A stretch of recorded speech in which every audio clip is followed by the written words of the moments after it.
Is there only one person out there for me? I don't think so. I mean, let's do the math. There are 3 million Indian Americans on the planet, and half of those are females, so 1.5 million. Now, if 86% are Hindu, that's 1,297,000. Age range, let's say between 27 and 33, which is a 7-year age range over a life expectancy of 70, leaving us with 129,750 Hindu American females. Now, I'm 5'6", so I need someone who's 5'5" or less, which is 80% of Indian women, so that actually doesn't shave off much. Looks, well, I'm a 6 for looks, but I'm funny and I'm not broke, and that's a point apiece, so I'm an 8. So I think finding at least a nice 7.5 is very doable. Now, from personal experience and my knowledge of bell curves, about 10% of girls in that age range will be 7s or 8s, so we're down to 10,380. Assuming only a third of them are single since they're attractive, that leaves us with 3,460. Personality type. Now, using the Myers-Briggs type indicator, let's assume that I'm best with one personality type of the 16, so we're down to 216 girls. Now, if all my math is off by a factor of 2, which would be surprising for an Indian, that leaves us with 108. 108 Hindu, short, cute, Indian American girls of marriageable age, of my type, who might also be into me. If I just do this show in enough cities, I might meet all 108 of them. And how many of them would want to be with me? Well, after I just called her a 7.5. Like I said, there isn't just one person out there for me. There are 0.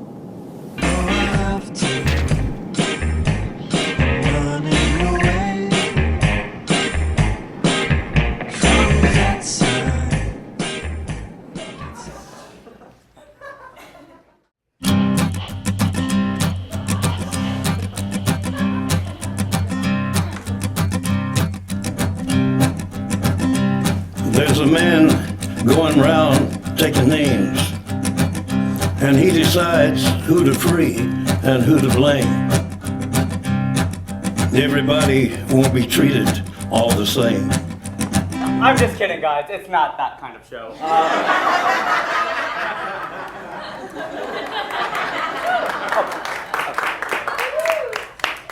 How you guys doing? Okay? Another round of applause for my illustrious director. I was going to say pretty right, that's funny. Samara Bay, everybody. Samara Bay. That was fantastic. And how are you guys doing? Okay, let's get another round of applause. Let's do this, people. As Samara mentioned, make sure your cell phones are at least on silent, because invariably what happens is somebody's cell phone will ring, and we all have the same reaction. We look over and we're like, what a dumbass, you know? And then we look down to make sure our phones are off. Everybody does it every single time. I used to work in an office, and I was in a meeting about this large, and our general manager was speaking, and my cell phone rang. It was a text message, and everybody was really pissed off at me. And if that ever happens to you, there's only one way out of it. So I looked down at my phone. It was a text. I looked down, and I was like, it's a boy! Everybody started applauding. So if you ever need a save, that is the way out of that situation. So there we go. So this is a solo show about being solo. Why am I single? The laughter tells me a lot. Okay. There could really only be 2 reasons. One is that I have not met the right girl. The other could be that I've met the right girl and I've screwed it up. Halloween 2009. There was this girl, and I met her through a very good friend of mine, so she was vetted, and we were very touchy-feely. Vetted. She was very touchy-feely with me from the start, and it's not always that easy, but she was Indian, and she was beautiful, and she could quote movies almost as well as I could, which you guys is top-notch, top-notch. That is from Caddyshack. Thank you. And you know, sometimes, well, we just hit on momentum. It was Halloween, so she picked out my Halloween costume for me. She chose Kenny Fisher from the movie Can't Hardly Wait. She's the wannabe hip-hop dude played by Seth Green. She picked it out because Seth Green and I are the same height. And we were both wannabes. So and sometimes you just hit momentum. I picked up her crew, and we went out. I put on one of my favorite songs, which is Let's Get Down by Little Bow Wow.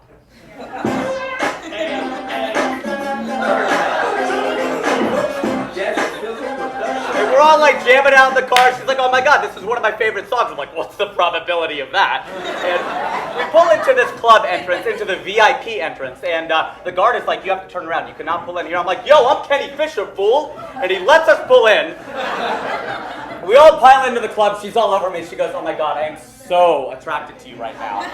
And we make out on the dance floor 4 times that night. I counted. And then...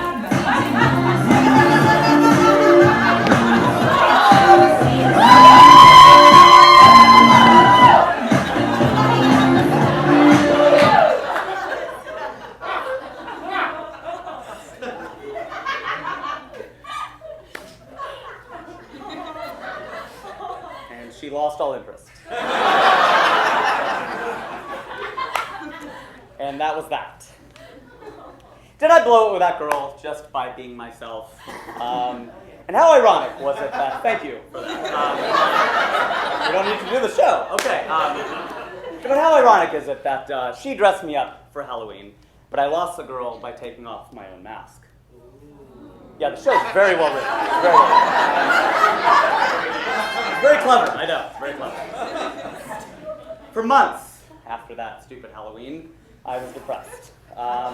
Because it was all fun and games on the dance floor, but I was 33 at the time, and this is my life, and thanks. I had been friend-zoned yet again.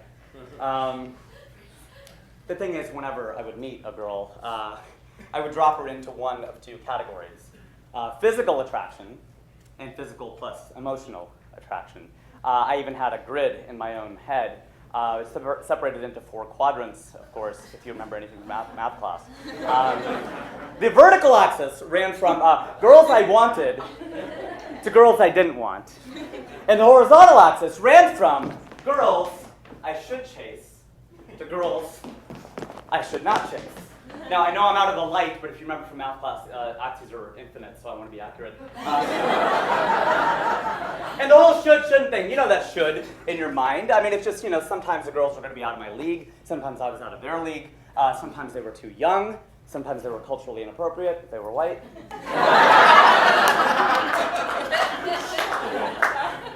But the point is, I thought in terms of these 4 quadrants, and I even have each quadrant's emotional impact on me mapped out. I obviously got a degree in engineering. I know what you're thinking. You know why you're single? This is why you're single! This chart, that's it. We don't need to do the show. We can go home. The thing is, that's the easy joke. There's a lot more to it than that. After this show, you guys get to go home. I'm stuck with this.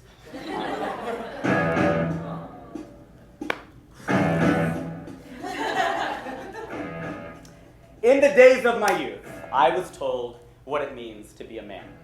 Now I've reached that age, I've tried to do all those things the best I can. No matter how I try, I find my way into the same old jam. Good times, bad times, you know I've had my share. I'm not going to do the whole song. That is the first song in the catalog of one of the greatest rock bands in history, Led Zeppelin. And that's what tonight's show is about, Led Zeppelin. No. There comes a point in every guy's life when he becomes a man. He may not be aware of it. It may not happen all in one day, but it happens. It just happens. But what if it doesn't? The weird thing is I had been an adult for quite a while. I think adulthood is different because there are lines, right? I mean, at 18, you can vote. At 21, you can drink legally. And so it's more defined. Manhood isn't exactly like that. I think the problem is the word guy. Guy has no female equivalent in pop culture. I mean, there's gal, but nobody under the age of 110 uses that word in the singular. And GQ and Esquire and Men's Health and Maxim and Playboy, so I hear, have all examined the superficial differences in the aspects of men and guys. Men wear suits, guys wear hoodies. Men have careers, guys have jobs. Men have mistresses, guys have booty calls. So there are differences. I have a podcast, you should check it out. And I've interviewed 127 people on this podcast, and I've asked them largely the same litany of questions. And probably my favorite one is, what defines manhood in modern society? Through my research, I have learned that men are big, have large appetites, and protect others.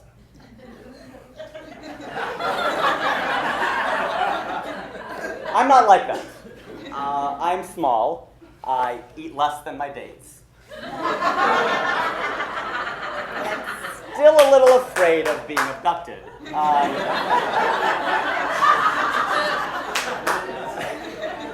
Now, I know men struggle with this, but I don't think most men in this room walk around with a fear of abduction.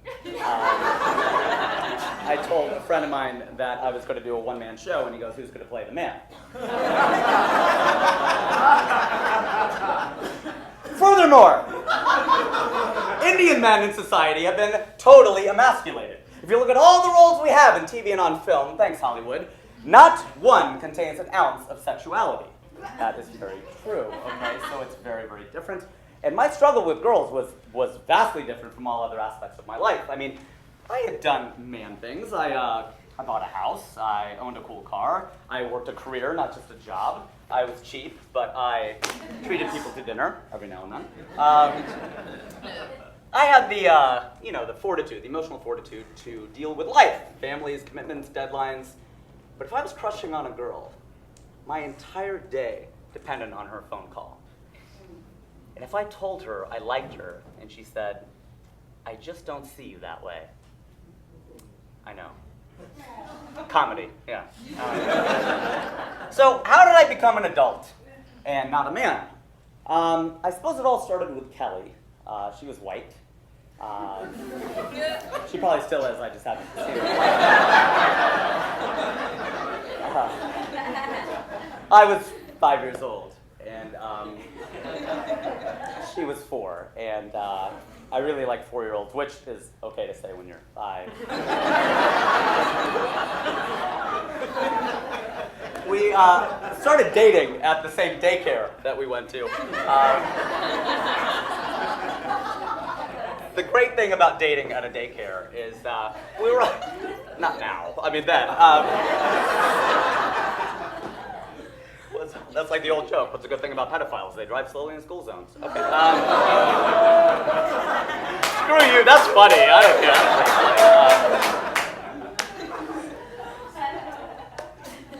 care. There were two important moments with Kelly that I can think of. One was we were all sitting around on the carpet. Relax. I'm becoming a 5-year-old. Okay. Everyone, just chill out.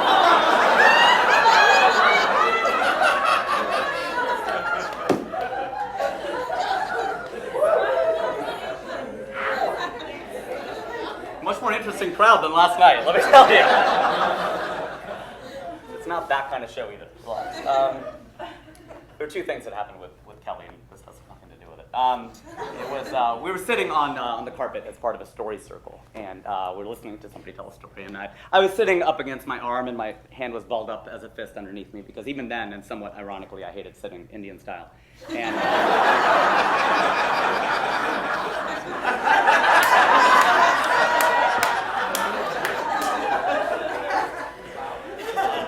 Kelly was sitting right next to me, and she wanted to get very close to me. So she took my hand and put it around her shoulder, and she got in very, very close. And we were sitting there. And then suddenly, the powers that be manifested in the afternoon supervisor, Debbie, uttered her catchphrase, "That's enough." And I wasn't really sure what "that's enough" meant. Should we cut it out, or did we fulfill some daily quota of toddlers having their arms around each other? I don't know. I think she meant the former. The second thing that happened with Kelly that was probably even more significant, we were out at recess, and, daycare was basically recess, but we were outside, or at school, learning trigonometry. Now, we were outside. There was a gravel playground, and behind it was this huge sandbox that ran the length of the playground, and in front of it were 4 gigantic mounted tires. And each one was sort of its standalone plaything. They were pretty far apart, and 2 kids could fit inside each tire. I probably still could, but that's not the point.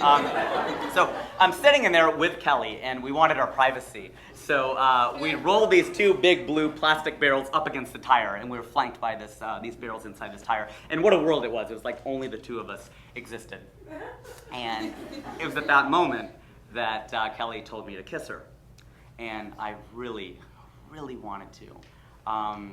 but I looked outside, and under the arc of the tire and above the arc of the barrel and 50 feet away, I saw Debbie, and I was terrified that she could see us.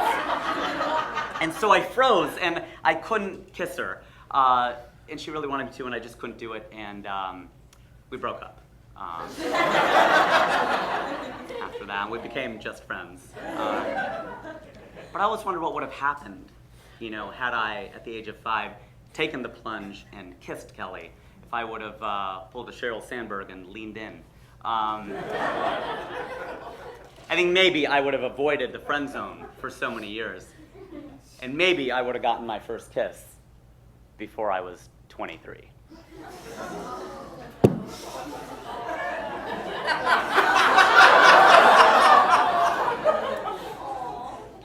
When was your first kiss? I mean, really, first kiss? I love her hands in her hand, like her hands in her hand. Like, oh my gosh, I paid money to see this guy.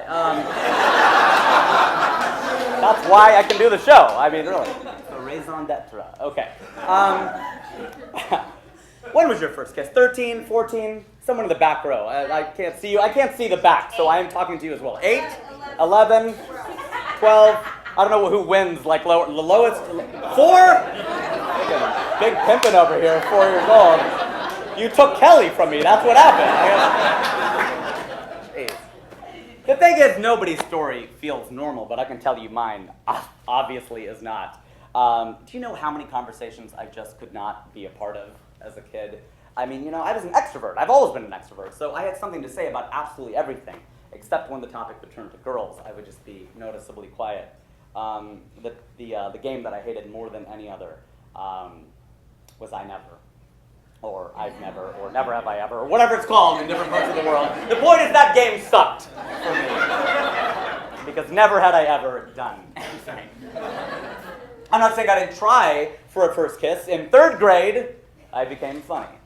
I had a funny friend in class, and my funny uncle from Australia visited us, and I envied the way that they made girls laugh. And between the two of them, I discovered my own sense of humor. And in class, thank you very much.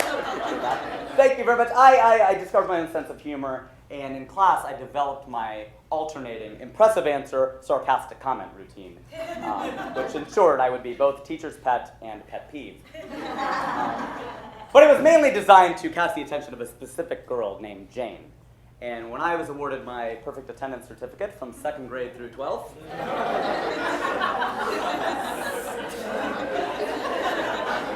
Jane really should have been granted half credit, because I showed up every single day to try to get her attention. But humor is a slightly better aphrodisiac than attendance, so I worked it, much to my teacher's chagrin. My report cards would often read, "Rajiv needs to settle down." I was already getting marital advice. It was great.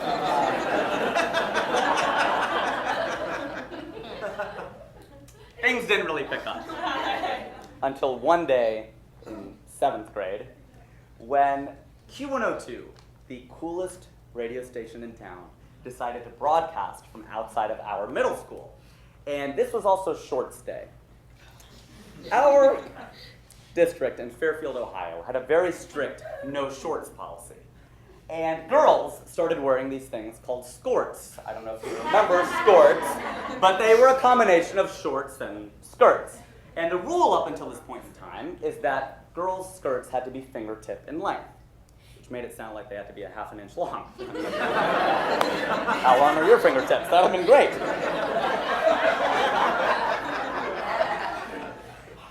The administration was understandably upset, but I actually heard boys complaining, and they were saying, "This isn't fair." Like, what isn't fair? We get to look at girls' legs all day long? This is awesome. I was all for there being no restrictions for the girls. I could do without seeing guys' legs. I mean, this would be like us going into a strip club and be like, "Hey, we should take off our clothes too." Like, what? So this was Shorts Day, and the temperature was in the 50s. And I had my own very strict policy of it needing to be 60 degrees before I would wear shorts. I was a delightful child. So I wanted to wear shorts, but I needed to wear pants. So, what better solution than to wear shorts on top of my pants?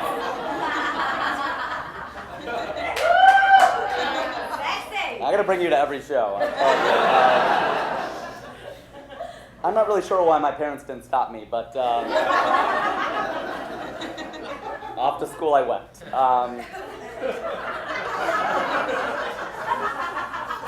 We all got to go outside that day and listen to Q102 play music. And they asked if anybody wanted to do karaoke. Asians, keep your seats. We're not doing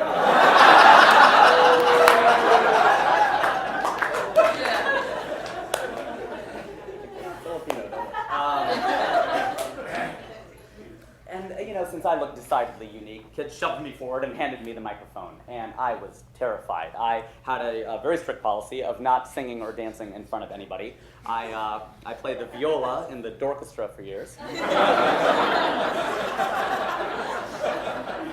Primarily because I did not want to be in chorus. I didn't want to sing in front of anybody. And it's weird because my family had always been into music. My dad, specifically, and mom, actually, both have been into American music ever since they got here. And my dad used to make these very cool American mixtapes. He would blast that song, Juicy by Entombed. Yes, the same one that Biggie Smalls would later sample. My dad was cool, man. It was crazy. And one night in 1983, he brought home Thriller. And between that album and MTV, I taught myself every single MJ move there was. I was so good, I could moonwalk on top of that ledge of the sandbox in my daycare. Kelly still didn't go for it, whatever, that's not the point of the story. But my parents entered me into a talent competition at a Diwali function. Diwali is the Indian Christmas, and it is now. Happy Diwali, everybody. Got more applause than God. Okay, I'll take it.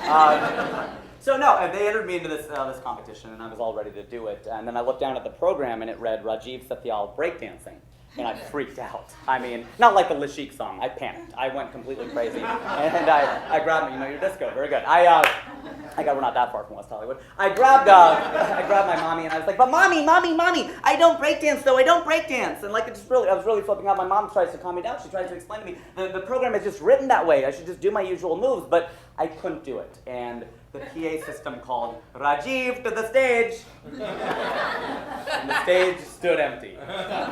And I was never going to dance again, like George Michael. So there I was, Shorts Day, Q102 Day, the mic in my hand. I've got the opportunity of a lifetime. I mean, this is Q102, the pop station in our town with the DJ we all listen to after school, and I was about to go down in the annals of Cincinnati audio history. So I hold on to that mic and I dedicate a song to Jane. I chose We Didn't Start the Fire by Billy Joel. Because of course this nerd knew all of the words. Harry Truman, Doris Day, Red China, Johnny Ray, South Pacific, Walter Whistle, Joe DiMaggio. And I went crazy and I danced around, I threw in my MJ moves, I even topped it off by rapping Wild Thing by Tone Loc. I mean, that place went absolutely crazy, dude. Everybody was applauding, and Jane, dude, finally, Jane,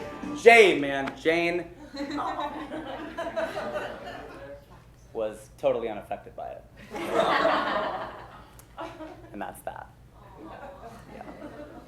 That incident did put me on the map, though. It boosted my social capital.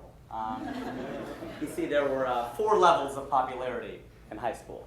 The first one is that people knew you. The second one is that people knew you and liked you. The third level is people knew you, liked you, and socialized with you. And the fourth one was members of the opposite sex dated you. I was never number 4.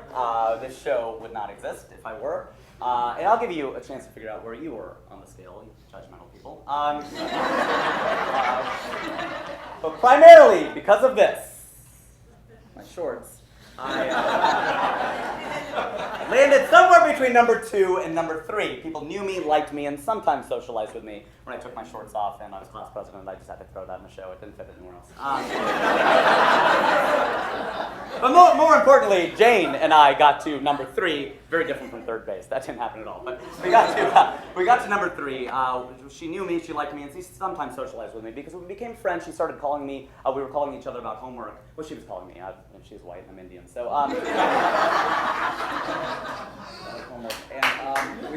we started talking on the phone like every night, and I remember she would call me on Friday nights, and she was the one who actually got me into stand-up comedy. She would call me up on Friday nights, and we would watch Fox's comic strip live together. And so Jane, thanks Jane, you get the credit for getting me into stand-up, so that was pretty cool. Thank you very much. These jokes are for 2 people at a time. So you haven't laughed yet, just relax. Back row, you with me? Okay. But I also saw Jane on the weekends as well. You okay? Still a drink? Just your first. Okay. You already, what, Asian, would you have half a drink? Okay. Yeah, honestly, that's the Asian jokes tonight. My Russell? Okay. So, there I was. I saw Jane on the weekends as well because we both played soccer. And I played 12 seasons of soccer. That's covered 10 years of my life. About the same amount of time I was trying to get Jane to like me. And in a decade of playing ball, I never scored a goal. Not one time, okay? And the funny thing is I didn't suck at soccer. I mean, I had a lot of assists. I could pass, I could move, I could dribble. I just could not score.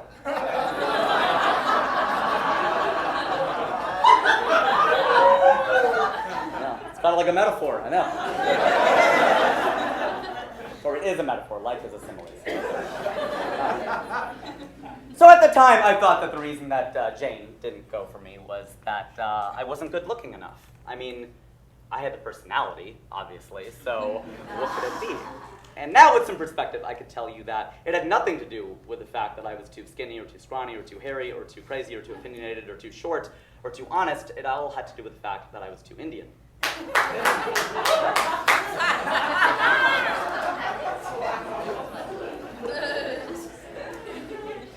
It's true. It's weird. Jane wasn't a racist, not at all. It was the 1980s, and we were in Ohio, and I just was not what hot meant. That's true. And so, I used to do this bit in my stand-up act where I said that I did not experience racism growing up in Ohio, which is true, and I'm grateful to the Buckeye State for that. The only time I felt different, I did this bit where the only part I felt different was during roll call. The teacher would go alphabetically down the list, and she would read it out, and she'd be like, David Sanders, here. Casey Sargent, here. Yeah, that's me.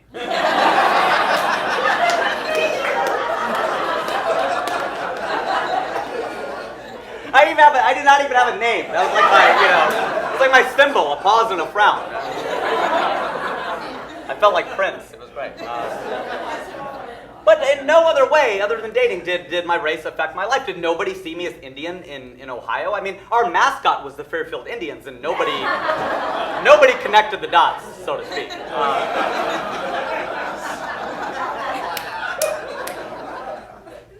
This really sucked because I really liked Jane, and I worked so hard to get her to like me back. And at the end of the day, no matter how close we got, it was all moot because I wasn't just in the friend zone; I was in the Indian zone. And you can get out of the friend zone. You can't get out of the Indian zone. Unless you're Pakistan, then you can get out. That's possible. You see, kids these days have no idea what it was like back then. 2013 Rajiv in 7th grade really probably can date Jane. 1989 Rajiv in 7th grade really should have just been the Indians' mascot. The whole time, the moral of the story that I was learning was, never give up. I think the real moral was, dude, give up. I kind of wish Debbie would have been there to tell me that's enough. So, I left high school without a first kiss. And a kiss, to me, was what divided friendship from intimacy, right? I mean, it's interesting. Intimacy can mean different things in different contexts, obviously. But to me at the time, it was only about the physical. I mean, the kiss was the boundary, the border. I mean, that was the gateway into everything else. And I wasn't even thinking about premarital sex. I mean, I was very conflicted about premarital sex. I'm still conflicted about premarital sex. I mean, I have premarital sex, but it's the guilt about the premarital sex that makes me a good person. I'm not the only one who shares this feeling. Just feel bad and it's okay.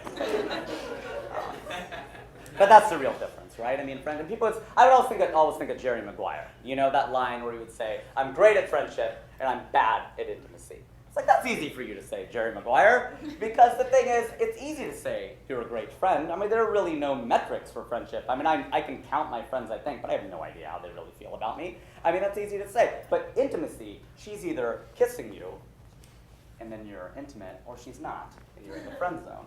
It's binary, that's all there is to it. I'm not saying that a friend is a bad thing. I oftentimes take longer to say that you're a friend of mine, longer than a lot of people wait to say I love you. Because I have a policy. And, well, I think of a friend as higher than a girlfriend in a lot of ways. I mean, all of my friendships have outlasted all of my relationships. So that's the fact, really. I mean, and the thing is, there are 3 levels of friendship. One is that it's somebody you can hang out with. 2 is somebody you can confide in. And 3, and this is really key, is somebody you don't mind asking for a favor. So if I can ask you to take me to the airport, you're a friend. If not, then you're probably an acquaintance. So when girls would say, let's just be friends, I was like, what do you mean, just friends? I mean, that's like the best thing you can be. I mean,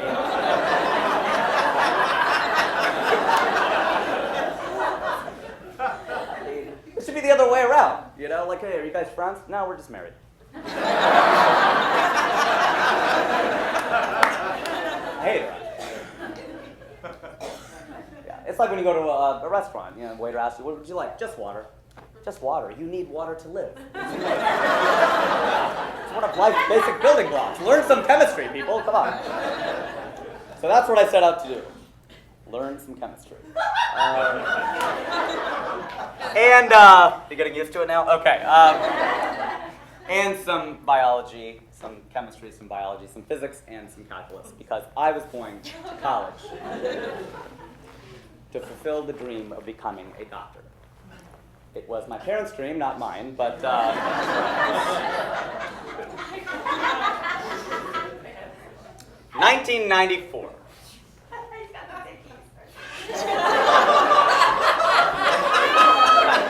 I double bag it. I don't know where I've been.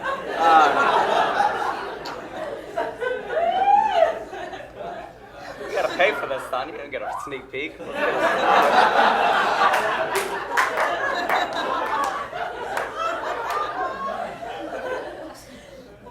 1994. Case Western Reserve University. Freshman year. Cleveland, Ohio. I had never been surrounded by so many Indians in my life. Not just because I was in Cleveland. Cleveland Indians? Anyone? Cleveland Indians? And the Browns, Cleveland Browns, 2 reasons you should do it. Guess I shouldn't be so cavalier about it. Very funny, I know, that hurt. So there I was, and I had never been surrounded by so many Indians. And I think subconsciously I was driven away by all things Indian. I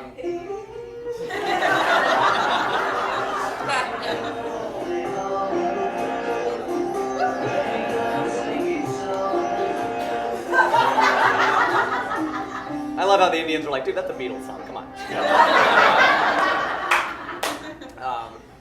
My family, we took a trip to India when I was 9 years old, and we spent 8 weeks over in India. And of the 8 weeks we were there, I was dehydrated for 6 of them. I woke up one night so stiff and so weak that I could not move a muscle in my body. So I could not wait to return home, and where I could, have cooler weather and eat the cereal and drink the milk. And so, even had my soul yearned to return to the East, my body craved the West. So my parents, were always trying to, Indianize me a little bit more, and that was tough in Ohio. They would try to get me involved in like Diwali functions, the Indian Christmas, then holy functions, the Indian Easter. And they would enroll me in these things, that you have to participate. And I always opted for the role of the host at those functions, because that way I could get the attention, but I didn't have to interact with any Indian people up close. I didn't know them. I didn't want to know them. I felt very uncomfortable around them. And I hadn't done a lot of things that Indians had done. I didn't grow up with them. I hadn't read our sacred texts like the Mahabharata and the Ramayana, which are the Indian Old and New Testament. I don't know how it matches up, actually. The thing is that I felt like they were in a secret club, and I was not in it. Right? I mean, right. I totally does. I love that. Just sing it, sister. Okay.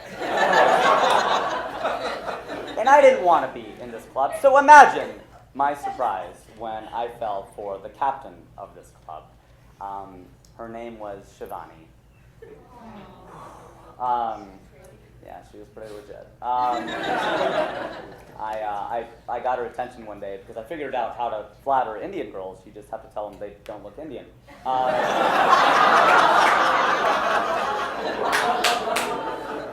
Hey, that's your issue, not mine. It's not on me. I walked right up to her and I go, gosh, Shivani, you're so beautiful. You don't look Indian. She goes, thank you. And so it began. It was Shivani. She was the first girl I liked in college, the first girl that I drank with regularly and had to go to the bathroom with, first girl I thought I might be in love with, and definitely the first Indian girl that I liked. It was unbelievable. We became practically best friends. We lived in the same dorm, and we would spend 5 hours a night in the same room.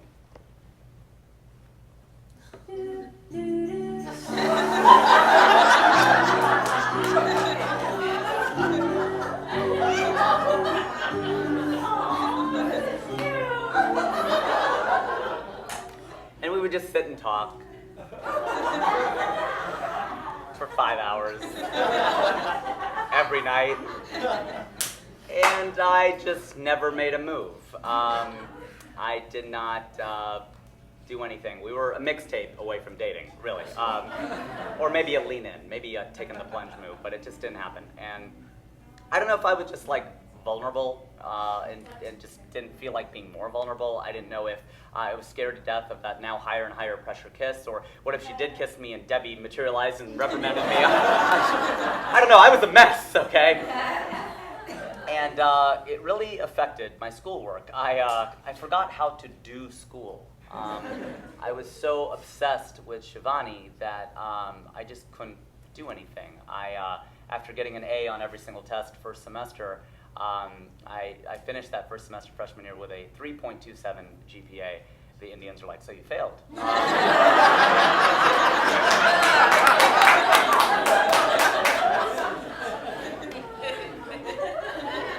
And the downward spiral had begun. By the end of the spring, I lost my presidential scholarship, which was worth half my tuition. All because I had no intuition. And I was supposed to not go back the second year, but I begged my parents to send me back, and they took out all these loans. They didn't know why, and it was really only to go back and see Shivani. And by the end of the second year, I essentially failed out of school. I earned a D and 2 Fs on my final report card. That did not read Rajiv needs to settle down. And I had a 1.24 GPA for that semester. I had been pre-med, and now I'm post-med. I just skipped the med part.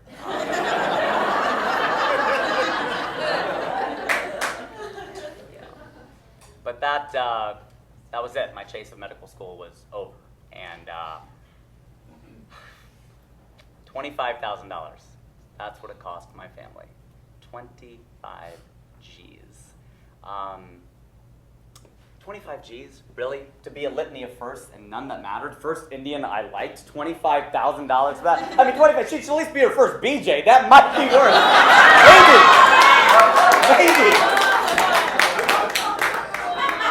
it. Maybe that might be worth it.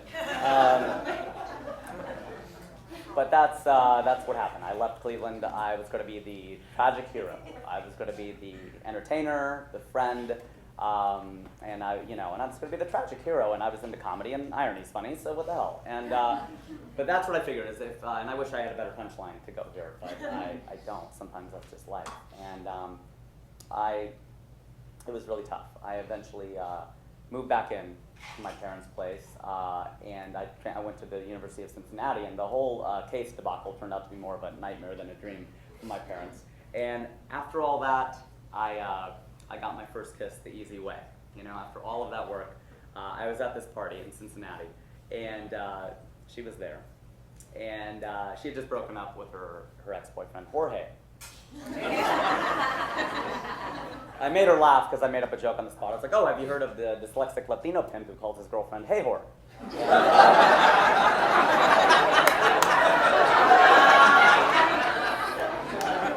Yeah, that's what she said. She was like, so cute, touched my arm, got her phone number, you know that. And so I got her phone number, and I called her up, and I asked her if she wanted to come over to my friend's place. I couldn't take her to my parents, and so I asked her if she wanted to come over and watch a DVD. And my friend, he was out of town, and his DVD player was broken in the living room, and he was in no hurry to fix it because it was a great way to get girls back to his, to his bedroom. He's like, well, the one in the living room is busted, so I mean, what a sleaze. So I did the exact same thing. So we're sitting there in the dark in a bedroom with a girl for the first time under the pretense of something other than friendship. And I'm sitting across from her, and we're talking and laughing, and it had been 18 years since I had sat across from another blonde-haired, blue-eyed girl, and I knew I still did not have the balls to lean in and kiss her. So I looked at her, and I said, "Kiss me."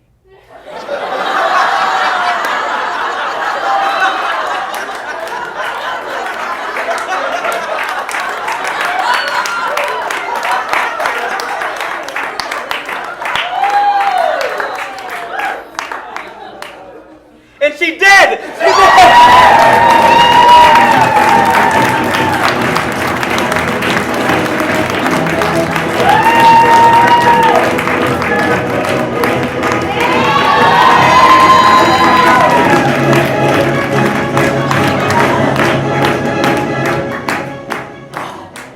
She told me I was a really good kisser. And that's what years of making out with your pillow will do for you.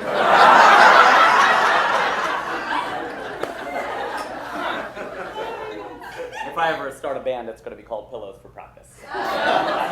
Don't take that. That's mine. I'm taking it. Don't take that. Like I'm starting a band with my viola. But okay, anyway. So, well, that's the thing. I had nobody, though, to share it with. The downside of getting your first kiss at 23, you don't have to tweet that part. Is that you can't tell anyone about that. I mean, it'd be like being great at t-ball in college, or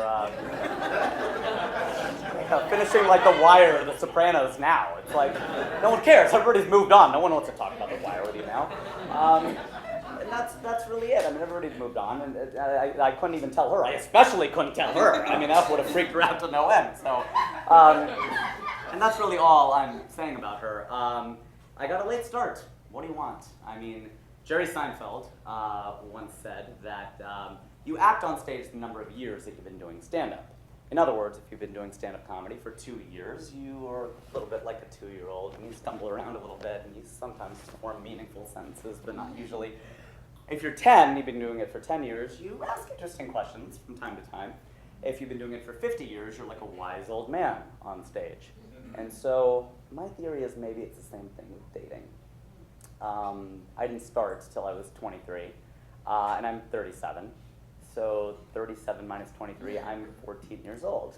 Sounds about right. That is only a few years behind guys who started in high school, but there's a pretty big difference between an 18-year-old and a 14-year-old. Just ask the law. So with Shivani in college, I wanted to take the plunge and lean in, or as I've always been into Nike, just do it. But I didn't do it. I wanted to take a page out of my physics textbook and convert potential energy to kinetic energy. For all the nerds in the room, take that moment where anything could happen and actually make it happen. But I didn't. And with my first kiss, I didn't really do it. I mean, I kind of had her do it. But with Anjali, it was on.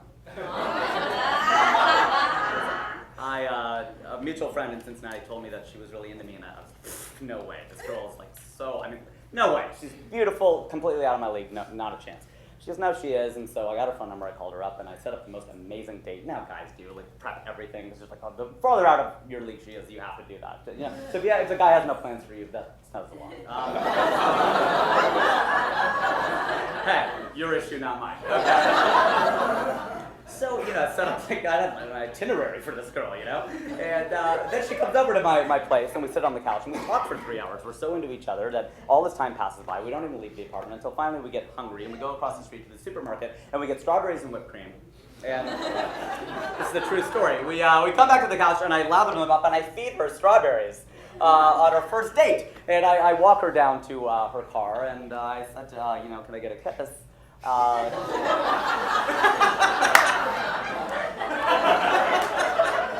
think my voice cracked just like that too. And she goes, well, I like hugs better.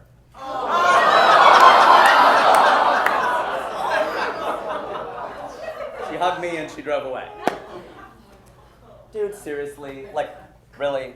I mean, the friend zone after the strawberries and the whipped cream and everything? I mean, like, how do you get friend zoned after that? And I just decided, you know, if I'm going to be the tragic hero, at least I'm going to be the kind that gets some, you know? And so on our second date, I asked her to come up with me to Mount Adams, which is this hill in Cincinnati, and it offers beautiful views of this Midwestern town. Fast food, chili joints, and fat people, and mostly from the chili joints. And so we're sitting there under the stars, and it's beautiful, and she's beautiful, and she starts telling me all about her ex-boyfriend. Yeah, buzzkill, totally. So I was like, I can't. No, you know what? No, I'm not gonna do that. We're gonna hit the reset button, and we're gonna move over. So I took her by the hand. We sat down on this like great stone wall, and we're talking a little bit, and we're getting a little closer. And I'm about to do it, and I noticed this like group of guys in this parking lot. And they're laughing really loud, and I'm afraid that maybe they're laughing at me. And so I'm like, Debbie, and. But I'm like, no, you know what? No, I kissed somebody. I'm kissable. I can do this. I can totally do this. So I saw her hug and I raised her a kiss. I did it. I just did it.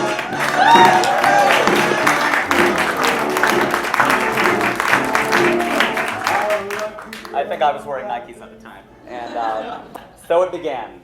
Anjali, my first relationship, my longest relationship. First girl who told me she loved me back. First girl I took home to my parents. My first breakup. Anjali is my super ex-girlfriend. Nothing to say about that. Okay. So we dated from right before 9/11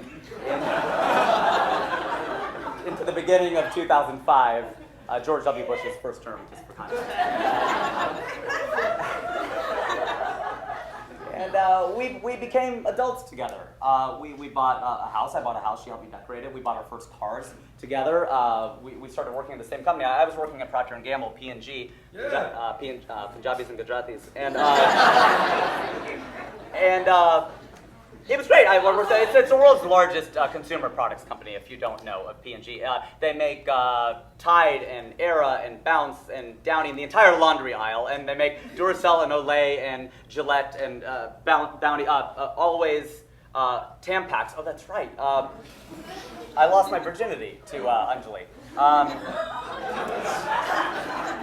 Love the association. Okay. Yeah, that's right. I remember we were in bed, Anjali and I, and she dropped some very subtle hint. She said something like, I want you to do me so bad.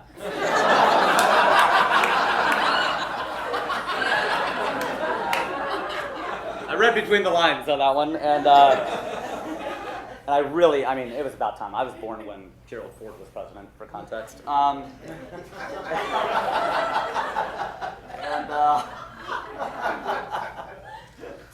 So I'm at Walgreens condom shopping, and doing that thing where you kind of make sure no one's in the aisle.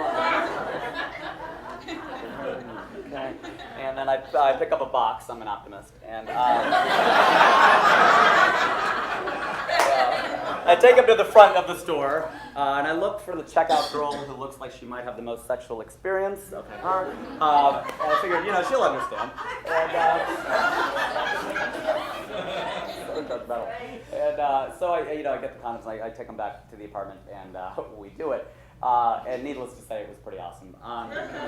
Not so much the losing your virginity at 25 part, but the losing your virginity to a 10 was definitely pretty awesome. And I wouldn't even really call it losing my virginity. I threw it away with both hands.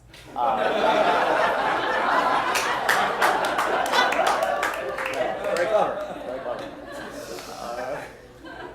Actually, right about the time, I had gotten more into stand-up comedy because of jokes like that. And a few years before this, Jane had got me into stand-up, and my brother and actually my funny uncle and my friend in third grade had made me a funny person. But Jane had introduced stand-up to me, and my brother Rakesh said to me, he goes, "Why don't you enter the funniest person in Cincinnati contest?" And I'd never written, I'd written some material, but I never thought this would be stand-up. When I entered it, and I made the semifinals, and the next year I won it. The prize was you got to become an MC. You got to be a host for a weekend, the first guy that comes out and tells some jokes, and I never took the weekend. I just never took the prize. I just wanted to see if I could win it. And that was a few years before Anjali. And right about this time, I had started to get more and more serious about comedy, ironically. And the manager of Go Bananas Comedy Club in Cincinnati finally said to me, because I kept going back like every 6 months, and he goes, you need to, decision, in or out, you're taking up the stage time, are you going to do it? I go, yes, fine, I'm in to stand up, let's do this.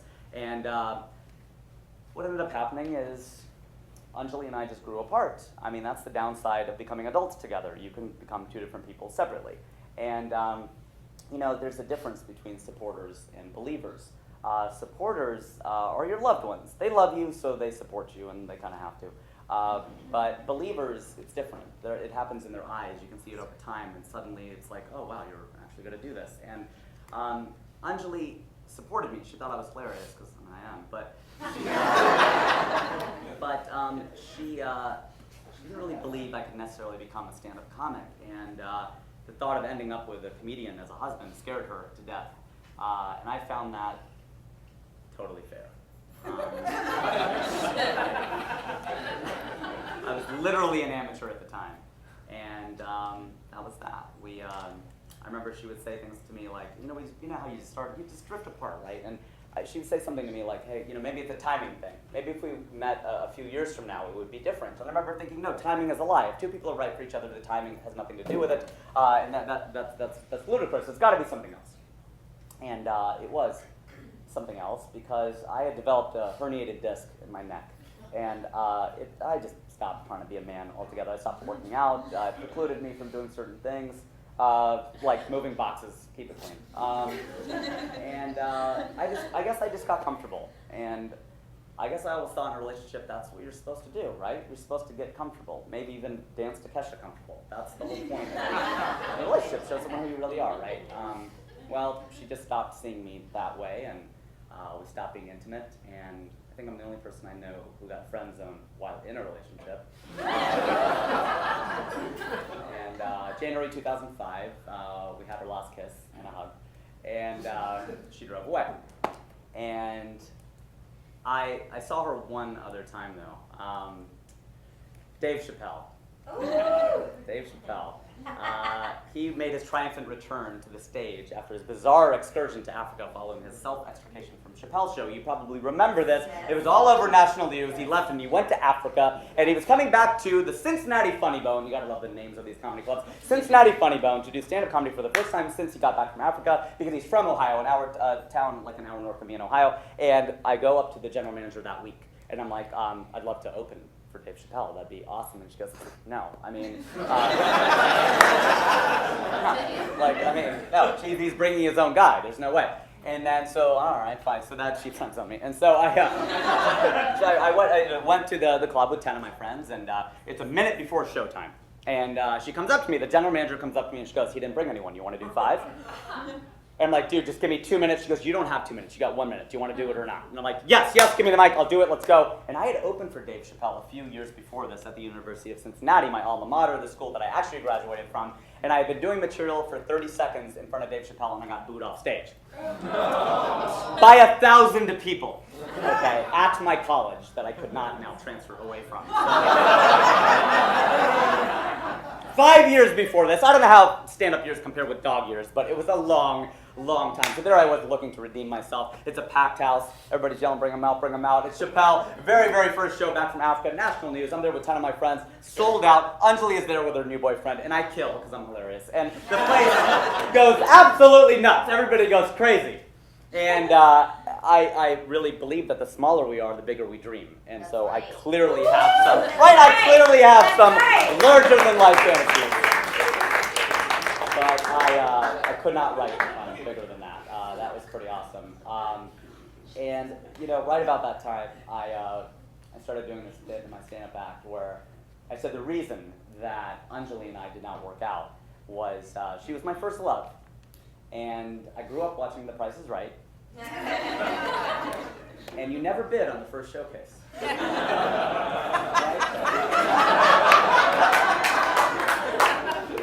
showcase is always like a lifetime of Panama Jack sunglasses and a chest of drawers.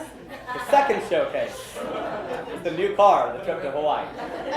So that bit is funny because it's true, but it's not true because I didn't pass on Anjali. Anjali passed on me. And that was that. She got out of my life, and it was really hard at the time. I wish I had a better punchline to go here, but sometimes that's just life. Yeah, that was Anjali. What can you do? So it was time to get out of Cincinnati. This was March of 2006. That town was not big enough for the two of us. So, Los Angeles, here I come. I turned 30, March 2006, I turned 30 and I moved to Los Angeles because that's what you do when you turn 30. You get out of your 20s and you have to leave the middle of the country. Everybody's married, you got to move to the coast. So, that's true, right?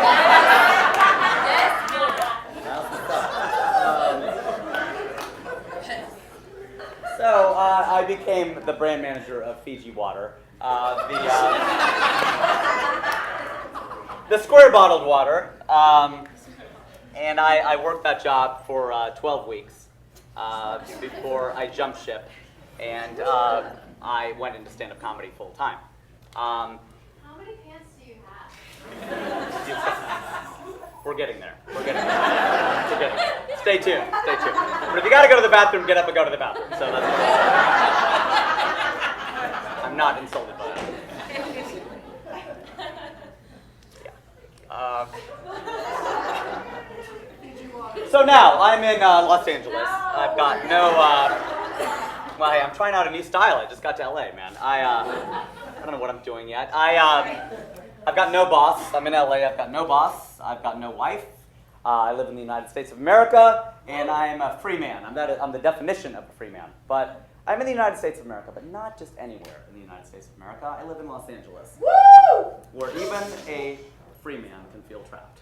I had never been in a place where it felt like the entire town was out of my league. It was really hard.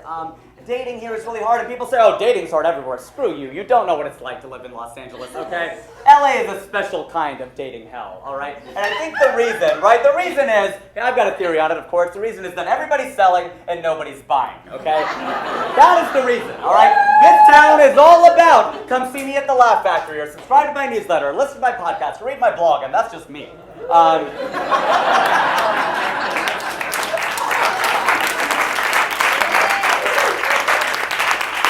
But the minute another entertainer says, dude, you should come to the Rainbow Room and listen to my band, I'm like, oh no, I don't want to do that. Your play or your one-man show, I don't want to see any of that.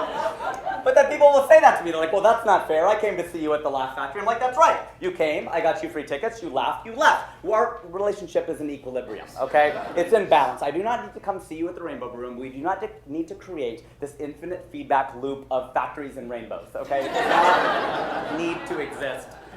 This everybody's selling mentality is understandable. This is why we came to Los Angeles, okay? I get it. We're all here to make it. I understand it. But the problem is it permeates the dating scene. So the thing is, nobody wants to actually buy. Nobody wants to make an offer and finally settle down. That's exactly the problem with Los Angeles, all right? So I wouldn't get very far. I would take girls out for drinks. I just wouldn't get very far. And what made it very difficult for me specifically is that I started hosting corporations and colleges and comedy clubs hire me, but I started hosting weddings, Indian weddings. I started performing at Indian weddings, hosting, doing stand-up, and it was great money, but it was very, very difficult to keep seeing these beautiful Indian girls get married weekend after weekend after weekend, and having their moms and their aunties, Beta, when are you going to get married?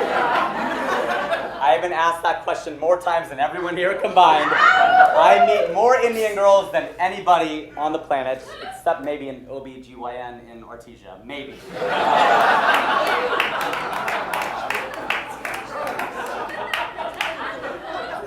I was determined to make this move to LA work, but I was alone, and I was miserable, and I was tired of using Jack Daniels as my wingman.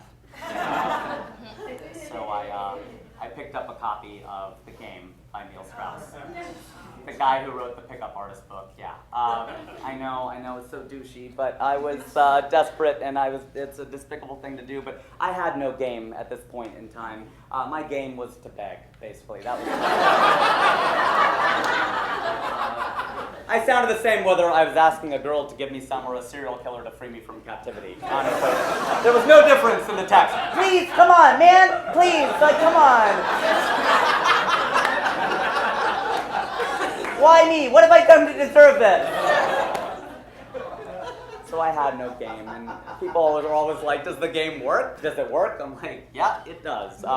I originally read it for personal branding reasons, and that's why people read the game, right, as a brand manager.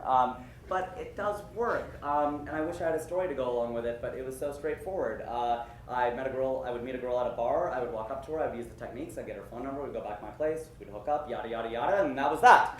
The only time I got a little bit of resistance was initially this girl told me, she goes, well, I've got a serious boyfriend. I go, you need a funny one.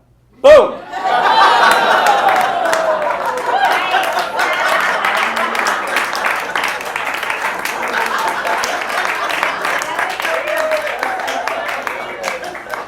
That works.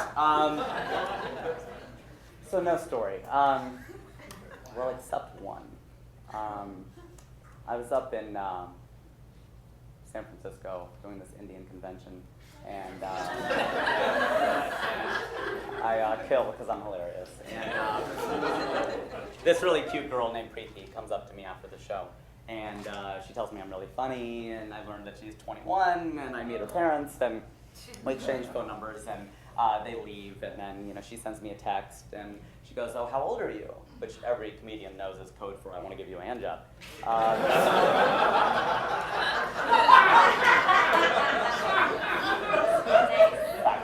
Okay. So I text back. I do the honorable thing. I text back, I'm too old for you. And she texts back, no, it's okay, because you're cute. Okay, I'm 34. Have your parents drop you off.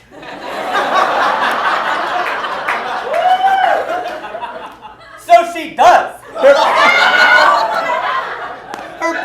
Her Indian parents drop her Indian ass off with a guy they don't know from Adam, or from Anand at least, and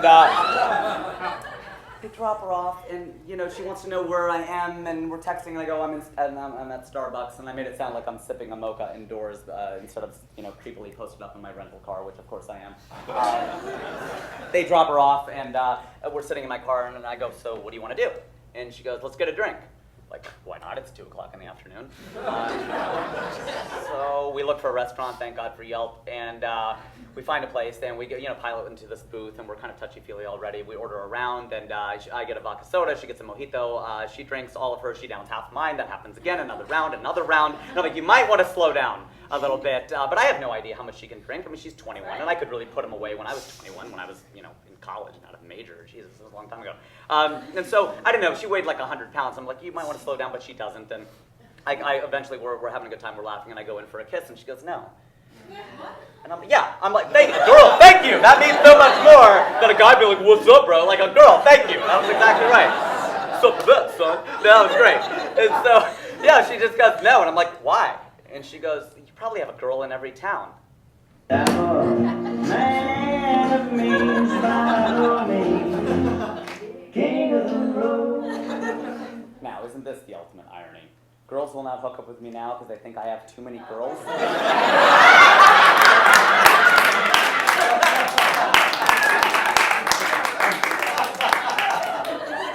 This would be like being a bank teller and your boss coming to you on Friday afternoon, well, I can't pay you. Why? We are surrounded by money. That's not my money. I don't have keys to those safe deposit boxes. We're just friends. Go on. So I've got all this confidence now because of the game, and I lean in again, and we make out, and I ask her what she wants to do. She goes, let's go to your car. And I try to get in the front seat. We get into the back seat. She pulls me in there, and she just takes over, and she goes, oh my gosh. She's like, I want to go all the way. And I'm like, oh, are you like a virgin? She goes, yeah. I go, oh, dude, no way. No way. I'm not that good. And so that could be debated. And so I was just like, no, I can't. And she goes, well, do you have a condom? And I'm, always the truth teller. I'm like, yeah, they're in the back, but that's not the point. And so, we did a few things, but it just felt like, no, I can't really do that. It just felt whatever. So I'm like, I'm going to take you home to your parents. Let's just stop right here. We'd gone far enough. And I just go, no, and she goes, okay, well, I'm going to call my parents. She's like, by the way, I tell my parents everything. I'm like, oh, that's great timing there. Thanks for telling me that now. And we're driving to her parents' place, and we have to pull the car over 5 times because she pukes 5 times. All over the car, herself, outside. We get home to her parents' place. Her dad is already standing in the driveway. I'm expecting a lecture or a punch to the face, and I totally deserve it. I bring home their daughter drunk, and the sun is still up.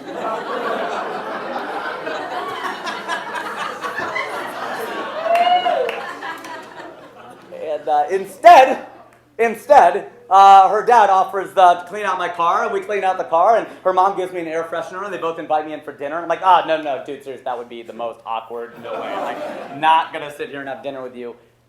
Free dinner, though? It's free dinner, right? Drinks were kind of pricey, and she had them in her for like an hour. So, yeah, what do you have? Chicken tikka masala? Okay, I'm in.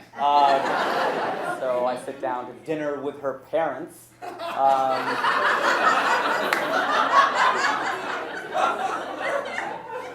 passed out on the couch, okay?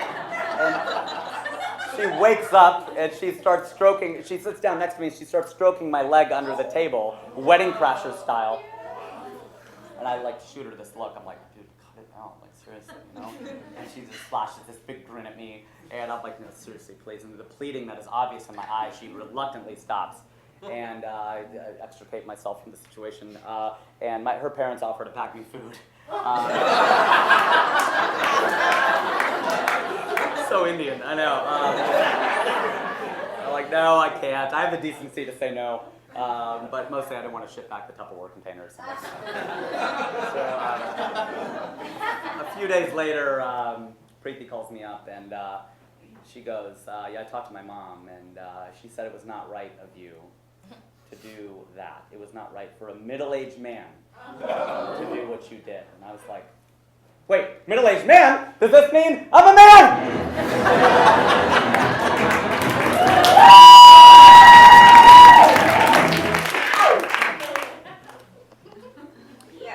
We're going to try something different tonight because right about this time is where I lost the audience for about 9 minutes. So I want you to tell me why I lost them. You want to be part of the social experiment? Let me tell you what I said. You can react, and we'll figure out where to go. This is like a choose your own adventure book. Let me do this. Watch, and here's what happened. Yeah, I left out one part of the story. She had a stroke a few months before that, and some of my friends were like, well, what are you supposed to do, treat her differently? I'm like, yeah, that's right, equal opportunity. Yeah, I should, yeah, like I was all like fighting for her rights. Yeah, that we should treat her like a normal person. I latched onto that because it just sounds bad to say that on a Sunday afternoon after an Indian convention, I hooked up with an intoxicated handicapped kid.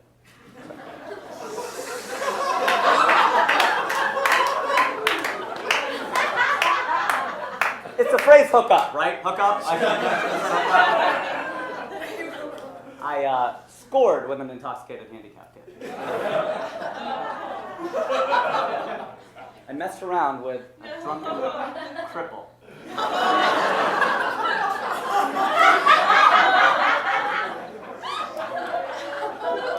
We'll work that one out. I'm not really sure where I lost him.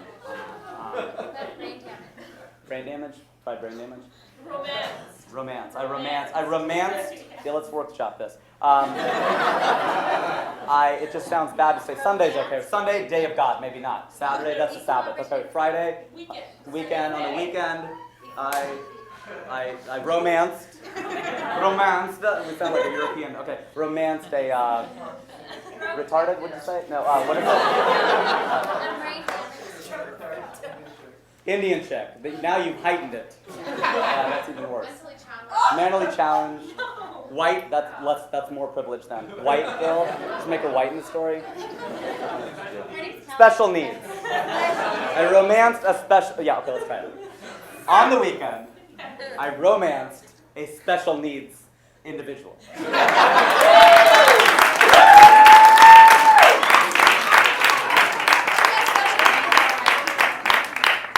What's that?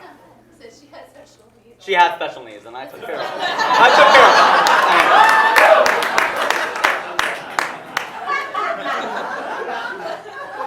Should we point out who you are, by the way? That's Priya Rai. I just noticed. She's a porn star. I love how the ladies are clapping and all the guys are like, I love it. All the guys in the room are like, I don't know who she is. Who's that? What's you porn? I don't know. How do I know her? Well, I don't know her in the biblical sense, but I have not handled her special needs yet.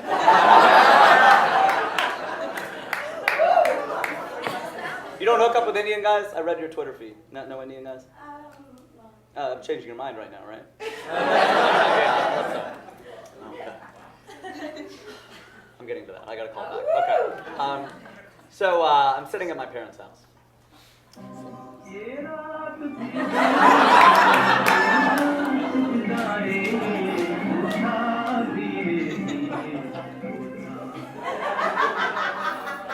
There's something about going home that makes you face yourself. I don't know if it's looking at your parents, seeing the mirror that you grew up with as a kid, seeing Tupperware containers. I don't know what it was. It was really just yogurt, empty yogurt jars. That never have yogurt in them, right? Never have yogurt in them. It's like a gangster with a violin case. It's a gun. You don't know what's going on.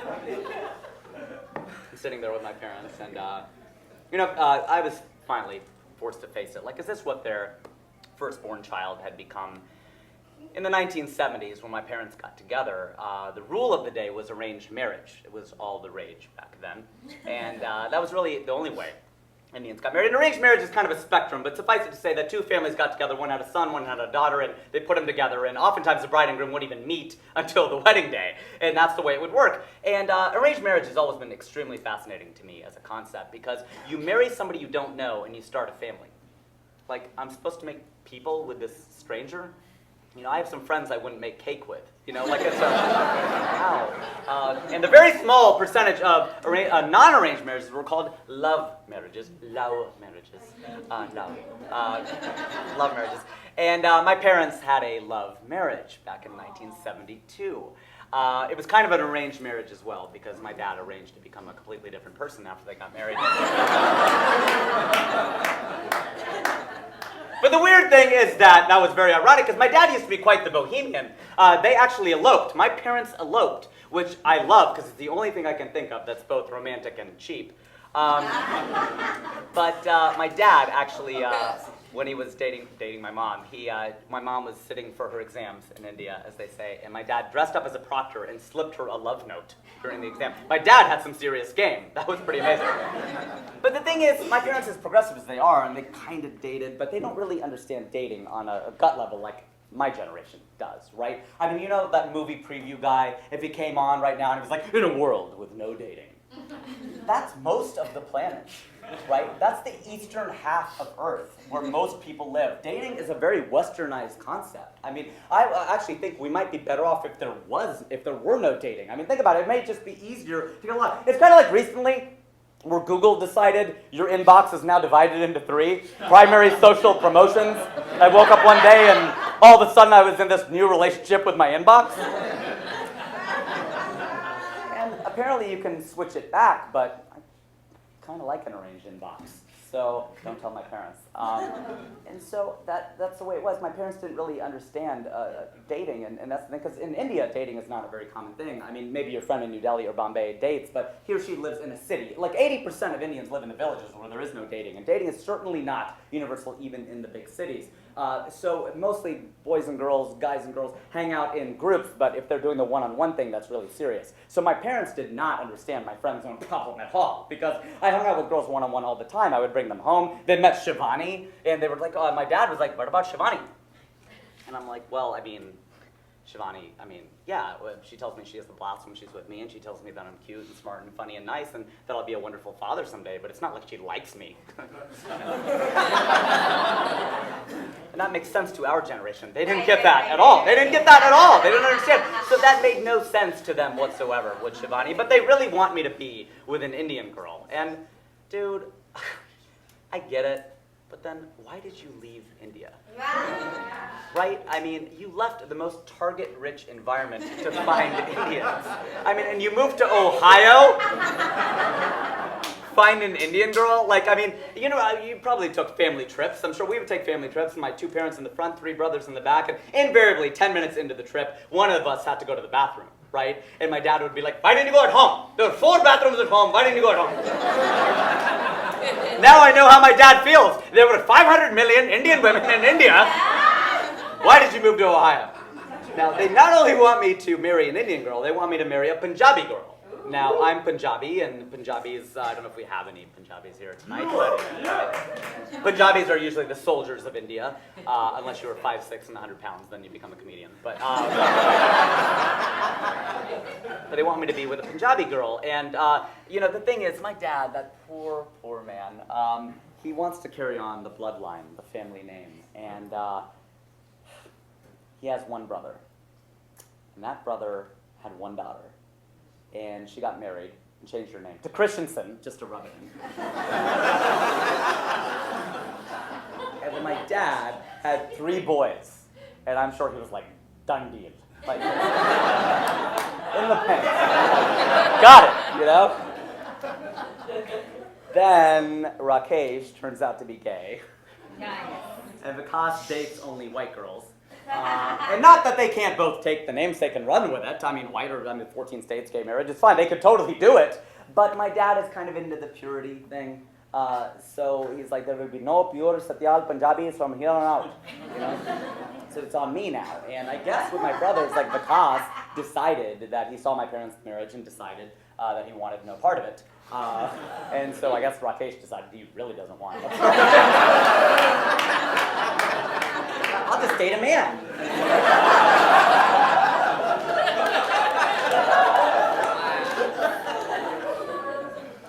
So it's on me to carry on the Satyals.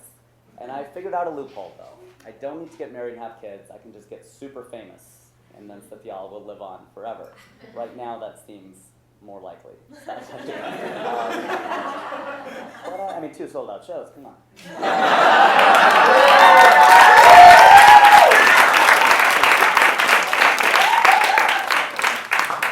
But I do want to be with an Indian girl. I mean, tonight, exception, whoever comes up to me. The point is I want to be with an Indian girl. I get the whole cultural similarity thing. I feel a little bit closer to Indian girls. I get it. And then my mom, she busts out with, well, we can go to India and get you a girl. And that's probably why Indian guys are so cocky, right? Because we've got 500 million options half the world. Right? The age thing, they're all over there. Yeah, man, we can be cocky. And that sounds manly. That sounds plunderous. I mean, we'll drive our ships to new lands, return with a young lass, mateys. I mean, that sounds like really manly. I would totally want to do that. But the reality is the math is getting a little bit scary for me. I mean, I'm 37. I always thought when I was 23 I'd get married when I was 25, and then I was 25, and it was 28, and I was 28, and it was 30, and I was 33, and it was 35, and I'm 37, and now I'm thinking, oh, 40, I'll get married. It's like the fiscal cliff. It just I think the real deadline for marriage is death. I mean, that's probably... At that point, you stop obsessing about being single. I mean, so what? Because we are all buried alone. I'm getting cremated anyway. So yeah. But you know, the math that really gets scary and sad is I want my kids to know my parents. I do. My parents, as many jokes as they tell about them, are awesome people. And I really would be sad for my kids if they didn't know them. And I think about my own like continuous memory. Like, what was your first memory of childhood? And you know, when did you start remembering things? And then when did it like you remembered everything? And to me, I was 10. And so my youngest kid is going to have to be 10. And I want 3 kids. And I'm 37 and I have 0, so yeah, that's all right. And I want to have them like 2 years apart, and that's probably more up to my wife than to me. But even if I meet her this year, we start having kids in a year or two. 2 years plus 6 plus 10, that's 18 years. My parents need to stay alive and functional for 18 more years. This part, everybody gets depressed because you're like, oh, me too.